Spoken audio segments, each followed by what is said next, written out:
Welcome back to another technical deep dive here in the debug zone.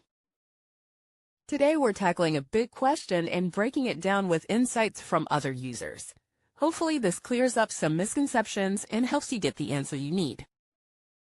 So buckle up, stay a little curious, and let's jump right in.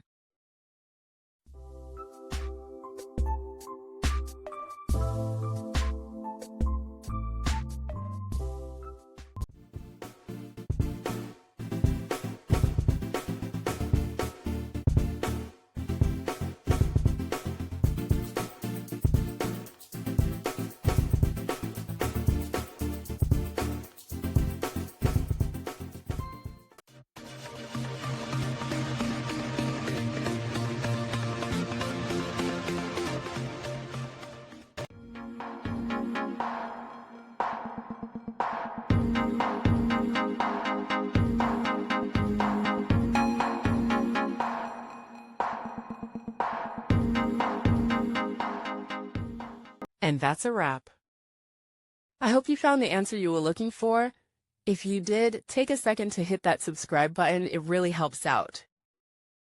And let me know in the comments which solution worked best for you.